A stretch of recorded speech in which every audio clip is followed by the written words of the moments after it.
1947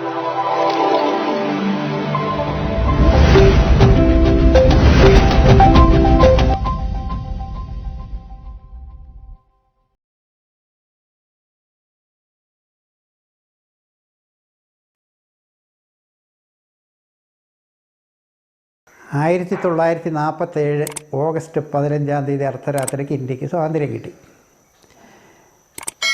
ഇതിൻ്റെ പ്രിലിമിനറി ആയിട്ടുള്ള ചില കാര്യങ്ങൾ പറയാനുണ്ട്.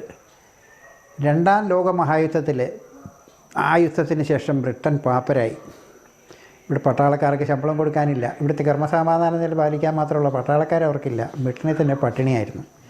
ഇന്ത്യ എന്ന ഈ മഹാസാമ്രാജ്യത്തെ പരിപാലിക്കുക, ക്രമസമാധാനം നിലനിർത്തിക്കൊണ്ട് ഇവിടെ ഭരണം നിലനിർത്തുക അസാധ്യമായിട്ട് വന്നു.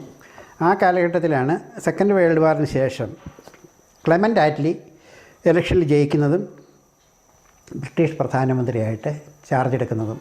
യുദ്ധം ജയിപ്പിച്ച വിൻസ്റ്റൺ ചർച്ചിലിനെയൊക്കെ ഒരു തള്ളിക്കളഞ്ഞു. ക്ലെമൻ്റ് ആറ്റ്ലി വന്നപ്പോഴിവിടെ ആകെപ്പാട് പ്രശ്നമാണ്. 46 ഇപ്പോൾ നോക്കുമ്പോൾ ഇവിടെ സർവത്ര പ്രശ്നമാണ്. ബ്രിട്ടീഷ് പാർലമെൻറ്റിൽ ക്ലെമൻ്റ് ആറ്റ്ലി പറഞ്ഞു, നമുക്ക് ഇന്ത്യയെ പരിപാലിക്കാൻ, ഇന്ത്യയെ സംരക്ഷിക്കാൻ, ഭരണം നിലനിർത്താനുള്ള കപ്പാസിറ്റി നമുക്ക് നഷ്ടപ്പെട്ടുകൊണ്ടിരിക്കുകയാണ്. അതുകൊണ്ട് നമുക്ക് മാന്യമായിട്ട് അവിടെ നിന്ന് മുഖം രക്ഷിച്ച് ഇന്ത്യക്ക് സ്വാതന്ത്ര്യം കൊടുക്കാം, ഇന്ത്യക്ക് അവരുടെ ഭരണം ഏൽപ്പിച്ചു കൊടുക്കാം. നമ്മൾക്ക് ആ ബാധ്യതയായിട്ട് തുടരാൻ പറ്റില്ല. അതുകൊണ്ട് ക്ലെമൻ്റ് ആറ്റ്ലി 46 ബ്രിട്ടീഷ് പാർലമെൻറ്റിൽ പറഞ്ഞു, 1948 ഒക്ടോബർ 28 നമ്മൾ ആ ഭരണം കൈമാറ്റം നടത്തും, ഭരണം വെച്ചൊഴിയും എന്ന് പാർലമെൻറ്റിൽ പ്രഖ്യാപിച്ചു. ഏതായാലും ഈ 46 പറഞ്ഞ കാര്യമാണ്. 47 ആ കാലഘട്ടത്തിൽ വൈസ്രോയ് വേവൽ പ്രഭുവായിരുന്നു. വേവൽ പ്രഭു സെക്കൻഡ് വേൾഡ് വാറിലെ വലിയ ഹീറോ ആയിരുന്നു, ജനറലൊക്കെ ആയിരുന്നു. അങ്ങേര് ഇവിടെ അന്ന് ഈ പറഞ്ഞ ഹിന്ദു മുസ്ലിം വൈരാഗ്യം, ആ ശത്രുത വളരെ തീക്ഷ്ണമായ അവസ്ഥയിലായിരുന്നു. അന്ന് ഇവരെ യോജിപ്പിക്കാൻ, ഇന്ത്യക്ക് സ്വാതന്ത്ര്യം കൊടുക്കുകയാണെങ്കിൽ ഇന്ത്യ ഒന്നായിട്ട് വേണോ, ഇന്ത്യയും പാകിസ്ഥാനും വേണോ എന്നുള്ള തർക്കം, പ്രത്യേകിച്ചും മുഹമ്മദ് അലി ജിന്നയുടെ നേതൃത്വത്തിൽ പാകിസ്ഥാന് വേണ്ടിയിട്ടുള്ള വാദം ശക്തമായി. 1945 ബംഗാൾ കലാപം ഉണ്ടായി. 5 ലക്ഷം പേരെ കൊന്നവർ. സുഹ്രവർത്തി എന്ന് പറഞ്ഞ ആളായിരുന്നു അന്നവിടുത്തെ പ്രധാനമന്ത്രി. ഇതിൽ അങ്ങനെ ഒരു അവസ്ഥ, ഒരിക്കലും പോയിൻ്റ് ഓഫ് നോ റിട്ടേൺ എന്ന് നമ്മൾ പറയാറില്ലേ, അതുപോലെ ഒരിക്കലും യോജിക്കാൻ പറ്റാത്തത്ര അകലച്ചിലായിരുന്നു ഈ പറഞ്ഞ മുസ്ലിം ലീഗും കോൺഗ്രസും. അപ്പം ഈ സ്വാതന്ത്ര്യം കൊടുക്കുന്ന കാര്യത്തെപ്പറ്റി ഈ മുസ്ലിം ലീഗിന് എങ്ങനെയാണ് സ്വാതന്ത്ര്യം കൊടുക്കുക, ഇന്ത്യ വിഭജിക്കണോ, വെട്ടിമുറിക്കണോ, ഇന്ത്യ ഒന്നായിട്ട് സ്വാതന്ത്ര്യം കൊടുക്കണോ എന്നുള്ള ചർച്ചാ വിഷയമായി. കോൺഗ്രസ് ഇന്ത്യ ഒന്നായിട്ട് ഇതിന് സ്വാതന്ത്ര്യം വേണമെന്നുള്ള നിലപാടായിരുന്നു ഗാന്ധിജിയും കോൺഗ്രസിൻ്റേതും. മുഹമ്മദ് അലി ജിന്നയ്ക്ക് ഒരു കാരണവശാലും ഇന്ത്യയിൽ രണ്ടാം കിട പൗരന്മാരായിട്ട് ഞങ്ങൾക്ക് താമസിക്കാൻ ഇഷ്ടമില്ല, ഞങ്ങൾക്ക് ഞങ്ങളുടേതായ രാജ്യം വേണം എന്ന് അയാളും വാശി പിടിച്ചു. വേവൽ പ്രഭു ഇവരെ രമ്യതയിലെത്തിക്കാൻ ഒരുപാട് ശ്രമിച്ചെങ്കിലും ഫലിച്ചില്ല. അയാൾ നിരാശയോടെ രാജിവെച്ച് പോയി. പകരമായിട്ട് ഇവിടെ വൈസ്രോയി ആയിട്ട് ചാർജ് എടുത്ത് വരുന്നത് Earl Mountbatten of Burma, British രാജകുടുംബത്തിലെ അംഗമാണ്. അങ്ങേരാണ്. അങ്ങേര് സെക്കൻഡ് വേൾഡ് വാറിലെ നേവൽ ഫ്ലീറ്റിൻ്റെ കമാൻഡർ ഇൻ ചീഫായിരുന്നു. എല്ലാം ഡിസിപ്ലിൻസ്, ടൈം ബൗണ്ടായിട്ട് എല്ലാ കാര്യങ്ങളും വലിയ ഡിസിപ്ലിനറിനാണ്. അയാളെ വിളിച്ച് ചോദിച്ച് അയാളെ ഇങ്ങോട്ട് വൈസ്രോയി ആയിട്ട് എടുക്കാൻ വിടുന്നു. വൈസ്രോയി ഇവിടെ വന്ന് ചാർജ് എടുത്തു. ആദ്യം കാണുന്ന മഹാത്മാഗാന്ധിയാണ്. കോൺഗ്രസ് നേതാവ് മഹാത്മാഗാന്ധിയെ കാണുന്നു. മഹാത്മാഗാന്ധിയുടെ അടുത്ത് വൈസ്രോയി പറഞ്ഞു, മഹാത്മജി ബാപ്പു, ബ്രിട്ടൻ സ്വാതന്ത്ര്യം തരാൻ വേണ്ടി 1948 വരെ കാത്തിരിക്കണമെന്ന് ഞങ്ങൾക്ക് നിർബന്ധമില്ല. നിങ്ങൾ തമ്മിലുള്ള കാര്യങ്ങൾ, അഭിപ്രായ വ്യത്യാസങ്ങൾ പറഞ്ഞു തന്നെ രമ്യതയിലായാലും നാളെ വേണമെങ്കിലും സ്വാതന്ത്ര്യം തരാം. അതുകൊണ്ട് നിങ്ങൾ എത്രയും വേഗം സ്വാതന്ത്ര്യം. അപ്പം ഇന്ത്യയെ ജിന്നയുടെ നിലപാട് അഡാമൻ്റായിട്ടുള്ള ജിന്നയെ കൺവിൻസ് ചെയ്യാൻ സാധിക്കുമെന്ന് എനിക്ക് തോന്നുന്നില്ല. അതുകൊണ്ട് ഇന്ത്യ വിഭജിക്കുന്നത് തന്നെയല്ലേ നല്ലത്. ഇന്ത്യയും പാകിസ്ഥാനുമായിട്ട് സ്വാതന്ത്ര്യം കിട്ടുന്ന സ്പീഡപ്പ് ചെയ്യാമല്ലോ എന്ന് പറഞ്ഞപ്പോൾ ഗാന്ധിജി പറഞ്ഞു, വേണ്ട, അങ്ങനെ ഒരു സ്വാതന്ത്ര്യം ഞങ്ങൾക്ക് വേണ്ട, ഞങ്ങൾ അടിമത്തം തന്നെ പ്രിഫർ ചെയ്യുന്നുള്ളൂ. എൻ്റെ മൃതശരീരത്തിലൂടെ അല്ലാതെ ഇന്ത്യ വെട്ടിമുറിക്കാൻ ഞാൻ സമ്മതിക്കില്ല എന്ന് പറഞ്ഞു. അപ്പോൾ ഗാന്ധിജിയോട് ഈ പറഞ്ഞ മൗണ്ട് ബാറ്റൻ ചോദിച്ചു, ബാപ്പു, നിങ്ങൾ എങ്ങനെയാണ് ഇന്ത്യ ഒന്നായിട്ട് സ്വാതന്ത്ര്യം നേടാമെന്ന് പറയുന്നത്, എങ്ങനെയത് സാധിക്കും, എന്താണ്, ഹൗ ഈസ് ഇറ്റ് പോസിബിൾ? അപ്പോൾ പറഞ്ഞു, ഇന്ത്യ വിഭജിക്കുന്നത് ഞാൻ ജിന്നയെ തീർച്ചയായിട്ടും കൺവിൻസ് ചെയ്തോളാം, ജിന്നയെ ഞാൻ ഇന്ത്യയുടെ പ്രധാനമന്ത്രിയാക്കും. അപ്പോൾ ചോദിച്ചു, നെഹ്റുവും പട്ടേലും രാജേന്ദ്രപ്രസാദും ഒക്കെ സമ്മതിക്കുമോ? അവരെ എതിർപ്പുണ്ടാക്കില്ലേ?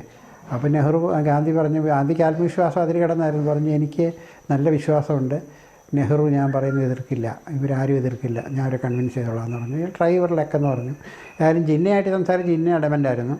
അവസാനം ഗാന്ധിജി നെഹ്റുവിനെ വിളിച്ചു പറഞ്ഞു, നെഹ്റു, ജവഹർ, ഇന്ത്യക്ക് സ്വാതന്ത്ര്യം വേണം, നമ്മുടെ അമ്മയെ നമുക്ക് വെട്ടിമുറിക്കാൻ സമ്മതിക്കരുത്, നീ ജിന്നയ്ക്ക് വേണ്ടിയിട്ട് പ്രധാനമന്ത്രി സ്ഥാനം ജിന്നയ്ക്ക് വിട്ടുകൊടുക്കുക, അവൻ ഭരിക്കട്ടെ, നിങ്ങളുടെ കൂട്ടുകക്ഷി ആ മന്ത്രിസഭ ചേർന്നാൽ മതി എന്ന് പറഞ്ഞു. അപ്പം നെഹ്റു പറഞ്ഞു, ബാപ്പു പറഞ്ഞു എനിക്ക് എതിർക്കാൻ പറ്റില്ല, ബാപ്പു എന്ത് പറഞ്ഞാലും ഞാൻ അനുസരിക്കും, പക്ഷേ മറ്റുള്ളവരെ സമ്മതിക്കില്ല. പട്ടേലും രാജേന്ദ്ര പ്രസാദ് നേതാക്കന്മാരാരും സമ്മതിക്കില്ല, ഇവിടെ കലാപം ഉണ്ടാവും, രക്തപ്പുഴയും ഹിന്ദു മുസ്ലിം കലാപം ഉണ്ടാകും, നടക്കില്ല, അങ്ങനെയൊക്കെയുള്ള തടസ്സവാദങ്ങൾ ഉന്നയിച്ചപ്പോൾ ഗാന്ധിജിക്ക് ഇയാളുടെ മനസ്സിലായി, നെഹ്റുവിൻ്റെ മനസ്സിലിരിപ്പ്. ഗാന്ധിജി അന്ന് കോൺഗ്രസ് നിന്നാണ്ട് വിട പറഞ്ഞ മാതിരിയായിരുന്നു. പിന്നെ കോൺഗ്രസ്സിൽ ഗാന്ധിജി വാസ് നോബഡി. ഏതായാലും അതിനിടയിലൊക്കെ നേവൽ കലാപം വന്നു, വലിയ പ്രശ്നങ്ങളായി. ബ്രിട്ടീഷുകാർക്ക് എത്രയും വേഗം അതിൽ പിന്നെ വേണം. അത് കഴിഞ്ഞ് മൗണ്ട് ബാറ്റനെ സ്പീഡപ്പ് ചെയ്തു. അപ്പോൾ ഇന്ത്യ വിഭജിക്കാൻ തന്നെ അവസാനം തീരുമാനിക്കുന്നു. ഇന്ത്യ വിഭജിക്കാൻ തീരുമാനിച്ചപ്പോൾ ഇന്ത്യയുടെ അതിർത്തി രേഖകൾ ഈ പറഞ്ഞ പാകിസ്ഥാൻ എന്ന് പറഞ്ഞ ജിന്ന ആവശ്യപ്പെട്ട പ്രദേശങ്ങൾ പഞ്ചാബ് മൊത്തമായിട്ട്, ബംഗാൾ മൊത്തമായിട്ട്, ജൂണാഗഡ്, ഇങ്ങനെ പറഞ്ഞ സിന്ധ്, ഇങ്ങനെയുള്ള കുറേ പ്രദേശങ്ങൾ, അത് മുഴുവൻ മുസ്ലിം ഭൂരിപക്ഷമുള്ള പ്രദേശങ്ങളാണ്, മുസ്ലിമുകൾ ഭരിക്കുന്ന പ്രദേശമാണ്, മുസ്ലിം ഭരണാധികാരികളാണ്. അത് മുഴുവൻ പാകിസ്ഥാന് കിട്ടണം. അപ്പോൾ ഇന്ത്യയെ സംബന്ധിച്ചോളം പഞ്ചാബ് മൊത്തമായിട്ട് വിട്ടുകൊടുക്കുന്ന സങ്കല്പിക്കാൻ പോലും പറ്റില്ല. ബംഗാൾ ഇന്ത്യയുടെ സാംസ്കാരിക തലസ്ഥാനവും കൂടെ ആയിരുന്നു. അതുപോലെ പ്രധാനപ്പെട്ട തുറമുഖം, ജൂട്ട് ഫാക്ടറികളെല്ലാം ഉള്ള ബംഗാൾ വിട്ടുകൊടുക്കാനും പറ്റില്ല. അത് പ്രശ്നമായി. അതിർത്തി തർക്കത്തിൽ ഒരു രമ്യതയാവാതെ വന്നപ്പോൾ മൗണ്ട് ബാറ്റൻ അവസാനം ഒരു ഉപാധി വെച്ചു, ഒരു കണ്ടീഷൻ പറഞ്ഞു, ഞാനൊരു മധ്യസ്ഥനെ വിളിക്കാം, നിഷ്പക്ഷനാണ്, ഇന്ത്യ കണ്ടിട്ടില്ല, അയാൾക്ക് മുസ്ലിം ലീഗിനോടോ കോൺഗ്രസിനെ പറ്റി അയാൾക്ക് അറിയില്ല, അറ്റോർണി ജനറൽ ആയിരിക്കുന്ന സിറിൽ റാഡ്ക്ലിഫ് എന്ന് പറഞ്ഞ വ്യക്തിയെ ഞാനിവിടെ കൊണ്ടുവരാം, അങ്ങേരെടുക്കുന്ന എന്ത് തീരുമാനവും നിങ്ങൾ രണ്ട് കൂട്ടരെ അംഗീകരിക്കുമെങ്കിൽ പക്ഷപാതപരമായിട്ട് അങ്ങേര് തീരുമാനിക്കില്ല, കാരണം ഇന്ത്യ കണ്ടിട്ട് പോലും ഇല്ലാത്ത ആളാണ്, നിഷ്പക്ഷനാണ്, സമ്മതിക്കുക. അവർ വേറെ വഴിയിൽ ഇവർക്കും വേണമെന്ന് സ്വാതന്ത്ര്യം. ഉടനെ ഇവർ റാഡ്ക്ലിഫിനെ കൊണ്ടുവരാൻ സമ്മതിക്കുന്നു. സിറിൽ റാഡ്ക്ലിഫ് ഇവിടെ വരുന്നു. വന്ന് ഇന്ത്യയുടെ മാപ്പൊക്കെ എടുത്ത് പരിശോധിച്ചു. ഇയാൾക്ക് ഒരു എത്തും പിടിയും കിട്ടുന്നില്ല. ഏതായാലും ഇയാൾ അതിനു വേണ്ടിയുള്ള കഠിന പരിശ്രമം നടത്തി. അയാൾ നോക്കുമ്പോൾ ഈ പഞ്ചാബ് മൊത്തമായിട്ട് കൊടുക്കാൻ പറ്റില്ല. 58% മുസ്ലിമുകളാണ് അവിടെ. ബംഗാളിൽ 62% മുസ്ലിമുകളുണ്ട്. അതങ്ങനെ വിട്ടുകൊടുക്കാൻ പറ്റില്ല. കാരണം പഞ്ചാബിൽ 5 നദികൾ, ജലസമൃദ്ധമായ പ്രദേശം, ഏറ്റവും കൂടുതൽ കൃഷിയിടങ്ങൾ, ബംഗാൾ ഞാൻ പറഞ്ഞ പോലെ സാംസ്കാരിക തലസ്ഥാനം, ജൂട്ട് ഫാക്ടറികൾ, വൻകിട ഫാക്ടറികൾ, കപ്പൽ നിർമ്മാണശാല എല്ലാം ഉള്ള സ്ഥലം, അതും കൊടുക്കാൻ പറ്റില്ലല്ലോ. ഇയാൾ എന്ത് വിചാരിച്ചിട്ടും കാര്യം നടക്കുന്നില്ല. അന്ന് അവിടുത്തെ ഒരു വലിയ കിങ് മേക്കറായിരുന്നു VP മേനോൻ, ഒറ്റപ്പാലംകാരനായിരുന്ന വാപ്പാല പങ്കുണ്ണി മേനോൻ. ആ മനുഷ്യൻ ഇതിനകത്ത് ഇടപെട്ടു. കോൺഗ്രസിന് നേതൃസ്ഥാനത്തുണ്ടായിരുന്നു. ഒറ്റപ്പാലത്ത് നിന്ന് SLC തോറ്റിട്ട് കള്ള ട്രെയിൻ കയറി ഡൽഹിയിലെത്തിയ ആളാണ്. എന്തുവാട്ടെ, IFS ഒക്കെ എടുത്ത് വലിയ ഈ രാജ്യത്തെ ഈ തരത്തിൽ രൂപീകരിക്കാൻ സഹായിച്ച ആളാണ്, നടപടിയെടുത്ത ആളാണ് VP മേനോൻ. എന്നിട്ട് VP മേനോന് ഈ പറഞ്ഞ സിറിൽ റാഡ്ക്ലിഫ് ഇട്ടിട്ട് കൂടിക്കാഴുന്നു. സിറിൽ റാഡ്ക്ലിഫ് പറയുന്നത് എന്നെക്കൊണ്ട് സാധിക്കില്ല, ഇത് ഒരു തരത്തിൽ ഈ വരകൾ കൂട്ടിമുട്ടുന്നില്ല, ഈ പഞ്ചാബ് മൊത്തം കൊടുത്താൽ ഇങ്ങോട്ടുള്ള വെള്ളത്തിൻ്റെ നെൽവയലുകളും ഗോതമ്പ് വയലുകളും പോവും, കൽക്കട്ടയുടെ കാര്യം ഇതാണ്, എന്താ ചെയ്യേണ്ടത്? അപ്പം VP മേനോൻ പറഞ്ഞു, സായിപ്പ് പരിഹാരമില്ലാത്ത വിഷയമൊന്നുമില്ല, സായിപ്പ് ജീവിതകാലം മുഴുവൻ ഇരുന്ന് വരച്ചാലും ഈ വര കൂട്ടിമുട്ടുകയില്ല, സായിപ്പ് ഒപ്പിട്ട് തരാമെങ്കിൽ ഞാനിത് വരയ്ക്കാമെന്ന് പറഞ്ഞു. VP മേനോൻ തന്നെ എഴുതിയിട്ടുണ്ട്. അങ്ങനെ 2 മണിക്കൂറൊക്കെ എടുത്തുള്ളൂ ഇന്ത്യയുടെ അതിർത്തി നിർണ്ണയിക്കാൻ. പഞ്ചാബ് നെടുകെ മുറിച്ചു, വെസ്റ്റ് പഞ്ചാബും ഈസ്റ്റ് പഞ്ചാബും, ബംഗാൾ ഈസ്റ്റ് ബംഗാളും വെസ്റ്റ് ബംഗാളും ആക്കി.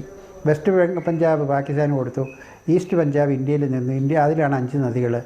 ഈസ്റ്റ് ബംഗാൾ പാകിസ്ഥാൻ കൊടുത്തു, വെസ്റ്റ് ബംഗാൾ ഇന്ത്യയിലും, ഈ ഹൗറയും അതുപോലെ കപ്പൽ നിർമ്മാണശാലയെല്ലാം ഇന്ത്യയിൽ.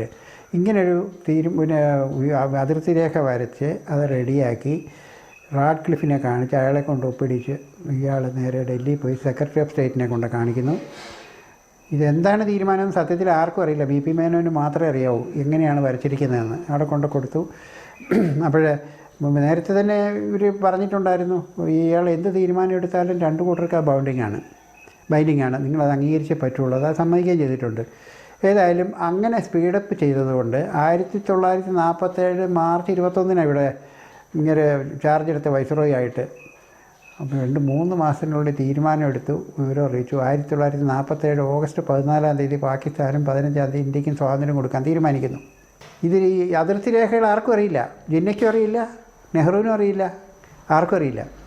അത് ടോപ്പ് സെക്രട്ടറിയേറ്റിനെ വെച്ചിരുന്നു. അങ്ങനെയായാലും സ്വാതന്ത്ര്യ പ്രഖ്യാപനം മൗണ്ട് ബാറ്റനും മെഡ്യൂന മൗണ്ട് ബാറ്റനും കൂടെ പോയാണ് അധികാര കൈമാറ്റം നടത്തിയത്. കറാച്ചിയിലല്ല, പിന്നെ ഇവിടെ ലാഹോറിൽ. പിന്നെ ഈ അവിടെ ചെന്ന് ഈ സ്വാതന്ത്ര്യം കൊടുത്തു. അപ്പോൾ ഇന്ത്യക്ക് സ്വാതന്ത്ര്യം 15-ാം തീയതി വെച്ചിരിക്കുന്നത്. അപ്പോൾ ഇന്ത്യൻ സ്വാതന്ത്ര്യം 15-ാം തീയതി ആക്കി 15-ാം തീയതി സ്വാതന്ത്ര്യം വന്നപ്പോഴേക്കും മൗണ്ട് ബാറ്റൻ വല്ലാത്ത ഡിപ്രസ്ഡായി. കാരണം മൗണ്ട് ബാറ്റൻ വൈസ്രോയിയാണ്, പിറ്റേന്ന് മുതൽ ഇന്ത്യയുടെ ഗവർണർ ജനറൽ ആകണം. ഈ വൈസ്രോയിയാണ് അധികാര കൈമാറ്റം നടത്തേണ്ടത്. വൈസ്രോയുടെ കൈകൊണ്ട് ബ്രിട്ടീഷ് പതാക, അതായത് യൂണിയൻ ജാക്ക് പതാക ഇറക്കി പകരം ഇന്ത്യൻ പതാക കയറ്റണം. ഒരു കുലീന രാജരക്തമുള്ള ഒരു കുലീനായ ബ്രിട്ടീഷുകാരനെ സംബന്ധിച്ചിടത്തോളം അതൊരു വലിയ ധാർമ്മികമായ ബുദ്ധിമുട്ടുണ്ടാക്കുന്ന കാര്യമാണ്. മാനസികമായ സംഘർഷമൊക്കെ കൂടുതലായി. ഈ 200 കൊല്ലത്തോളം, 200 കൊല്ലമൊന്നും ഭരിച്ചില്ല കേട്ടോ ബ്രിട്ടീഷ് കിങ്ഡം. ഇയാൾ എൻ്റെ കൈകൊണ്ട് ഉദയക്രിയ ചെയ്യേണ്ടി വരുന്നല്ലോ, ഇതിങ്ങനെ വരണ്ടായിരുന്നു എന്നൊക്കെ പുള്ളി പറഞ്ഞ് നിരാശനായി.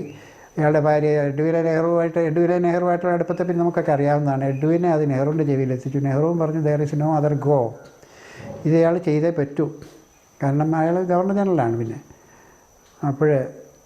അപ്പോഴും വി.പി. മേനോൻ പറഞ്ഞു പരിഹാരമില്ലാത്തൊരു പ്രശ്നവുമില്ല. വി.പി. മേനോൻ്റെ വലിയ അടുത്ത സുഹൃത്തായിരുന്നു കേട്ടോ ഇയാൾ, മൗണ്ട് ബാറ്റൻ. അപ്പോൾ വി.പി. മേനോൻ്റെ ബുദ്ധിയിൽ ഉദിച്ചതാണ് സ്വാതന്ത്ര്യം അർദ്ധരാത്രിയിൽ കൊടുക്കാം. അർദ്ധരാത്രി എന്ന് പറയുമ്പോൾ 23:59 അവേഴ്സിന് ഒരു ദിവസം അവസാനിക്കുന്നു. അടുത്തത് ആരംഭിക്കുന്നത് 00:01 അത് 2 മിനിറ്റ് ഒരു ബഫർ സോണുണ്ട്, ഒരു നോ മാൻസിന് അതിനൊരു ബഫർ ഇതുണ്ട്. ആ സമയത്ത് സ്വാതന്ത്ര്യം എടുക്കണം. അങ്ങനെ ചെയ്യാമെന്ന് ഒരു സജഷൻ വെച്ചു. മൗണ്ട് ബാറ്റനോടും പറഞ്ഞു, നെഹ്റുവിനോടും പറഞ്ഞു, പട്ടേലിനോടും രാജേന്ദ്ര പ്രസാദ് എല്ലാവരോടും പറഞ്ഞു. അവർക്കത് അത്ര വിശ്വാസം വന്നില്ല. അർദ്ധരാത്രിയിൽ എവിടെയാണ് സ്വാതന്ത്ര്യം? ലോകത്തുള്ള രാജ്യങ്ങൾ 139 കോളനികൾ സ്വാതന്ത്ര്യം പ്രാപിച്ച സൂര്യപ്രകാശത്തിലാണ്, പകൽ വെളിച്ചത്തിലാണ്. അർദ്ധരാത്രിയിലല്ല, പ്രകാശത്തിലേക്കാണ് വേണ്ടത്. അതെന്ന് പറഞ്ഞ് ഇവരൊക്കെ സംശയം ഉന്നയിച്ചപ്പോഴും വി.പി. മേനോൻ ഉൾപ്പെടെയുള്ള അവരുടെ ഗ്യാങ് പറഞ്ഞു ലോകത്തിലെ ഏറ്റവും പ്രഗത്ഭരായ ജ്യോതിഷികളെയൊക്കെ കണ്ട് ഞങ്ങൾ കൺസൾട്ട് ചെയ്തിട്ടാണ് ഇത്രയും നല്ല മുഹൂർത്തം വേറെ അടുത്ത 25 വർഷത്തേക്കുണ്ടാവില്ല. ഈ നല്ല മുഹൂർത്തമാണ്, ഇന്ത്യ അഭിവൃദ്ധി പ്രാപിക്കാനും സ്വാതന്ത്ര്യം നിലനിർത്താനും ഇത് ആവശ്യമാണ് എന്ന് പറഞ്ഞ് കൺവിൻസ് ചെയ്ത് ഏതായാലും സ്വാതന്ത്ര്യം 1940 ഓഗസ്റ്റ് 15 അർദ്ധരാത്രിക്ക് നടത്തി, ഫ്രീഡം അറ്റ് മിഡ് നൈറ്റ്. പക്ഷേ ഇതിനുള്ള അഡ്വാൻറ്റേജ് എന്താണെന്നറിയോ? അർദ്ധരാത്രി സ്വാതന്ത്ര്യമായാലും മൗണ്ട് ബാറ്റനെ സംബന്ധിച്ചോളം യൂണിയൻ ജാക്ക് സ്വന്തം കൈകൊണ്ട് ഇറക്കേണ്ടി വരില്ല. കാരണം രാത്രിയിൽ പതാകകളുണ്ടാവില്ല. ഒരു രാജ്യത്തിൻ്റെ പതാകകൾ രാത്രിയില്ല, ബിറ്റ്വീൻ സൺറൈസ് ആൻഡ് സൺസെറ്റേ ഉള്ളൂ. അപ്പം രാത്രിയിൽ ആ പതാക ഇറക്കേണ്ട ആവശ്യം വരുന്നില്ല. പിറ്റേന്ന് രാവിലെ 10 മണിക്ക് പറഞ്ഞ റെഡ് ഫോർട്ടിലോ അല്ലെങ്കിൽ എവിടെയാണെങ്കിലും പതാക ഉയർത്താൻ ഇന്ത്യയുടെ ഗവർണർ ജനറലാണ് അയാൾ, ആ ഇന്ത്യൻ പതാക ഉയർത്താം. അപ്പോൾ ബ്രിട്ടീഷ് പതാകയെ അതിൽ നിന്ന് രക്ഷപ്പെടുത്താൻ വേണ്ടി കണ്ടുപിടിച്ച വി.പി. മേനോൻ്റെ ഒരു ഗൂഢതന്ത്രമായിരുന്നു അത് ഫ്രീഡം അറ്റ് മിഡ് നൈറ്റ്.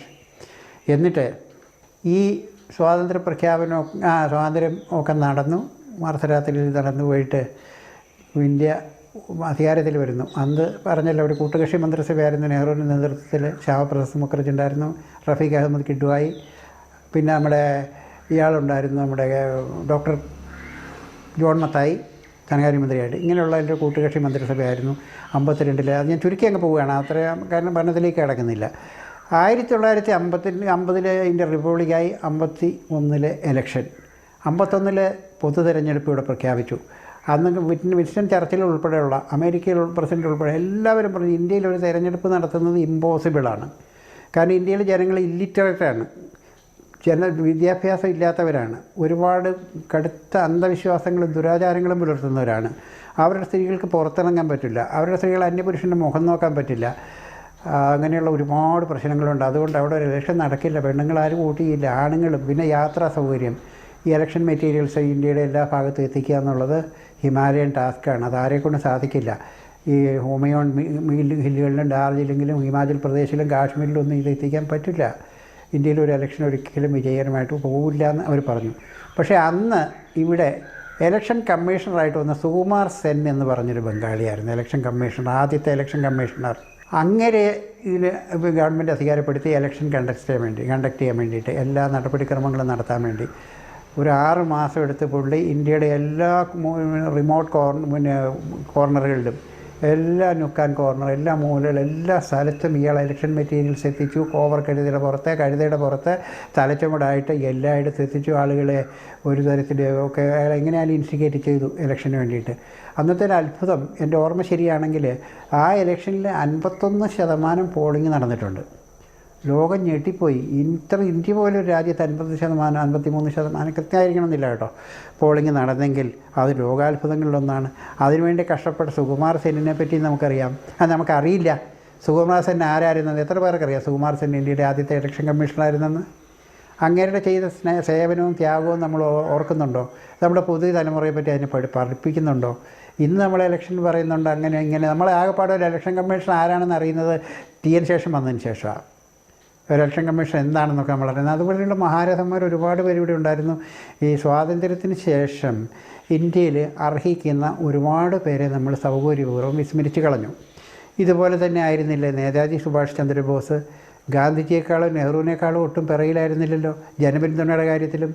അയാൾ 2ാം പ്രാവശ്യം കോൺഗ്രസ് പ്രസിഡൻ്റായി തിരഞ്ഞെടുക്കുമ്പോൾ ഗാന്ധിയുടെ സ്ഥാനാർത്ഥിയാണ് മുൻഭൂരിപക്ഷത്തെ തോൽപ്പിച്ചത്.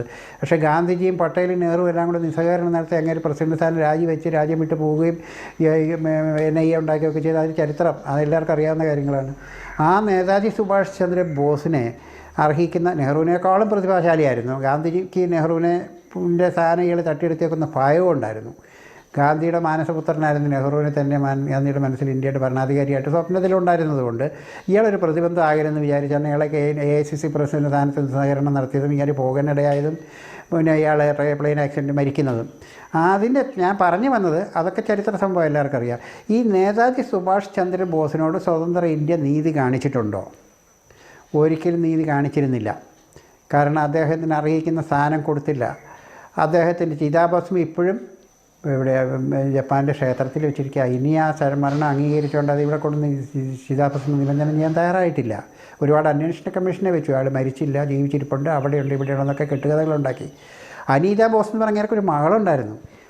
തീർച്ചയായിട്ടും ഇന്ത്യയുടെ ദത്തെടുക്കേണ്ട ദത്തുപുത്രിയായിട്ട് ഇന്ത്യയിൽ കൊണ്ടുവരേണ്ടതല്ലേ? ഇവിടെ ഒരു ഗവൺമെൻറ്റുകൾ അതിനുവേണ്ടി ഒന്നും നടത്തിയില്ല. ഞാൻ പറഞ്ഞു വന്നത് നേതാജി സുഭാഷ് ചന്ദ്രനെ പോലെ ഉള്ള ആൾക്കാരെ പോലും നമ്മൾ അവഗണിച്ചു. നമ്മൾ വന്ന അധികാരത്തിലേറിയ ഭരണകർത്താക്കൾക്ക് അവരുടെ ആൾക്കാരെ മാത്രം അവർ പ്രൊമോട്ട് ചെയ്തു. ഈ ചരിത്ര സത്യങ്ങളും അവർക്ക് അംഗീകരിക്കുന്ന അംഗീകാരവും കൊടുക്കാതെ ഇന്ത്യയെ ഒരു അന്ധകാരത്തിൽ നമ്മളൊന്നും ഈ കാര്യങ്ങൾ അറിയുന്നില്ല. ഈ ചരിത്രമൊക്കെ ചേഞ്ച് ചെയ്യുമ്പോഴാണ് ഇതിൻ്റെ പിന്നിൽ പ്രവർത്തിച്ചിരുന്ന ഒരുപാട് കാര്യങ്ങളെപ്പറ്റി നമ്മൾ അറിയുന്നത്.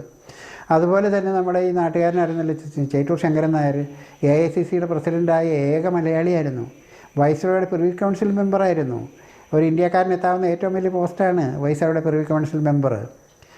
ആ മനുഷ്യന് ജാലിയൻ വാലാബാഗ് സംഭവത്തിൻ്റെ പേരിലാണ് പ്രിവി കൗൺസിലിൽ നിന്ന് രാജിവെച്ച് പോകുന്നത്. രാജിവെച്ച് പോകുമ്പോൾ ഒരു തമാശയുണ്ട്. വൈസ്രോയ്ക്ക് ഇയാളോട് വലിയ ബഹുമാനമാണ്. വൈസ്രോയി പറഞ്ഞു, മേനോൻ നിങ്ങൾ വളരെ നല്ല രീതിയിൽ നമ്മൾ പ്രവർത്തിച്ചു, നിങ്ങൾ പോകുന്നൊരു വലിയ നഷ്ടമാണ്, നിങ്ങളുടെ വിടവ് എങ്ങനെ നികത്തും, can you suggest somebody to replace you എന്ന് വൈസ്രോയി ചോദിച്ചു എന്നാണ് പറയുന്നത്. വൈസ്രോയോട് മേനോൻ പറഞ്ഞു അത്രേ, mister viceroy, I think you better appoint my driver to privy council എന്ന് പറഞ്ഞു. കാരണം ആ ഡ്രൈവർ 18 വർഷമായിട്ട് എൻ്റെ ഡ്രൈവറാണ്. അയാൾ ഇതുവരെ എന്നോട് നോ പറഞ്ഞിട്ടില്ല. ഞാൻ എന്ത് പറഞ്ഞാലും അവൻ യേസ് പറയുന്ന ആളാണ്. അതുകൊണ്ട് നിങ്ങൾക്ക് അങ്ങനെ യേസ് മെനാണ് ആവശ്യം. നിങ്ങളെ വിമർശിക്കുന്നവരോ ചോദ്യം ചെയ്യുന്നവരോ നിങ്ങൾ സഹിക്കില്ല. അതുകൊണ്ട് അങ്ങനെയാണ് നല്ലതെന്ന് പറഞ്ഞിട്ട് തമാശ പറയാറുണ്ട്. ഇതെല്ലാം C ശങ്കരൻ നായരെ പറ്റിയും നമ്മൾ വേണ്ട പരിഗണനയോ ചരിത്രത്തിലൊരു പ്രാധാന്യമോ കൊടുത്തില്ല. പക്ഷേ ശങ്കരൻ നായർ 1-2 കാര്യങ്ങളിൽ അഭിപ്രായ വ്യത്യാസങ്ങൾ ഉണ്ടായിട്ടുണ്ടെന്നുള്ള സത്യം കേട്ടോ. ഇന്ത്യക്ക് ഒരു ഡോമിനിയൻ പദവി മതി, ഇന്ത്യക്കാരെ കൊണ്ട് ഭരിക്കാൻ പറ്റില്ല എന്നൊക്കെ ഒരു മുൻവിധി അങ്ങേർക്കുണ്ടായിരുന്നു. ഏതായാലും അങ്ങേരെ ഒറ്റപ്പാലം കൊണ്ട് അങ്ങനെ ഒതുങ്ങി. കേരളത്തിലെ മറ്റു ഭാഗങ്ങൾ അങ്ങനെ ഒറ്റപ്പാലം പോലും അങ്ങനെ നന്നായിട്ട് ആദരിച്ചിട്ടില്ല. ഇങ്ങനെ എത്രയെത്ര മഹാരഥന്മാരെ നമ്മളിങ്ങനെ അവഗണിച്ചിട്ട് തള്ളി പിൽക്കാലത്ത് വന്ന അവരുടെ അധികാരവും അവരുടെ ആൾക്കാരെയും മാത്രം പ്രൊമോട്ട് ചെയ്യാൻ ശ്രമിച്ചു എന്നുള്ള ഇന്നും അത് തന്നെ നടന്നുകൊണ്ടിരിക്കുന്നത്. അപ്പോൾ ഇൻഡിപെൻഡൻസിൻ്റെ പറഞ്ഞ അർദ്ധരാത്രിയിലെ സ്വാതന്ത്ര്യം എന്തുകൊണ്ടാണെന്ന് ഞാൻ പറഞ്ഞു കഴിഞ്ഞു. ഈ സ്വാതന്ത്ര്യം കിട്ടിയതിന് ശേഷം ഉണ്ടായ പല നയ വൈകല്യങ്ങളും ഇന്ത്യയെ എവിടെ കൊണ്ട് എത്തിച്ചു എന്നുള്ളതും നമ്മൾ ആലോചിക്കേണ്ട കാര്യമുണ്ട്. കാരണം ഇന്ത്യയിലെ ആദ്യത്തെ ഭരണഘടന ഉണ്ടാക്കിയ ഒരുപാട് കാര്യങ്ങളിൽ ഒരുപാട് പ്രശ്നങ്ങൾ ഇവിടെ ഉണ്ടാക്കിയിട്ടുണ്ട്. എല്ലാവരെയും ഭരണപരിധി ഇല്ലായിരുന്നു എന്നുള്ളൊരു സത്യമാണ്. നമ്മുടെ ഹോളോകാസ്റ്റ് അതിർത്തി തർക്കം, ഈ പറഞ്ഞ ഇന്ത്യ പാകിസ്ഥാൻ ഈ കലാപവും അതിനെപ്പറ്റിയൊന്നും ഞാൻ പോകുന്നില്ല. അതൊന്നും ഒരു ദിവസം കൊണ്ട് പറഞ്ഞു തീരാൻ പറ്റില്ല. അതിൻ്റെയൊക്കെ പിന്നിലുണ്ടായിരുന്ന കാരണം എന്താണ്, ആരുടെയൊക്കെ നയ പരാധീനതകളുണ്ട്. ഭരണപരിധി ഇല്ലാത്ത ഇന്ത്യക്കാരെ കൊണ്ട് ഗവൺമെൻറ്റുണ്ടായിരുന്നുകൊണ്ട് അന്ന് ലോ ആൻഡ് ഓർഡറൊക്കെ ഒരുമാതിരി പരിപാലിക്കപ്പെട്ടത്. ഏതായാലും ഒരു പരിധി വരെ ഇന്ത്യയുടെ ആദ്യത്തെ നെഹ്റുവിൻ്റെ നയങ്ങൾ തന്നെ ഇന്ത്യ കാർഷിക രംഗത്തിന് അർഹിക്കുന്ന പ്രാധാന്യം കൊടുത്തില്ല. വ്യവസായവൽക്കരണമായിരുന്നു നെഹ്റുവിൻ്റെ നയം. കർഷകരെ അവഗണിച്ചു. ഇന്ത്യക്ക് 1966 പോലും ഭക്ഷണത്തിന് അരിയില്ലായിരുന്നു. പട്ടാളത്തിൽ പോലും ഒരു മിസൈൽ മീലോൺ മണ്ടയാക്കിയായിരുന്നു. അതുപോലെ ആ ഭക്ഷണ സാധനങ്ങളില്ലാതെ അമേരിക്കയിൽ പോയി ഭിക്ഷ തേണ്ടേണ്ടി വന്നിട്ടുണ്ട്. PL-480 കെയറും ഒക്കെ ചോദിച്ച് പോയിട്ടുണ്ട്. PL-480 സഹായം കൊണ്ട് ഇന്ദിരാഗാന്ധി പോയപ്പോൾ നമ്മുടെ ലിൻഡൻ ജോൺസൺ നെഹ്റു ചെന്നപ്പോൾ അവഹേളിച്ച് വിട്ടിട്ടുണ്ട്. ഇന്ദിരാഗാന്ധി എന്നപ്പോൾ നിക്സൺ ഇത് തന്നെ കാണിച്ചിട്ടുണ്ട്, നമ്മൾ മറ്റുള്ളവരെ ആശ്രയിക്കേണ്ട. അന്ന് കാർഷിക രംഗത്ത് വ്യാപിക്കുന്ന ഇത് കൊടുത്തിരുന്നെങ്കിൽ നല്ലതായിരുന്നു.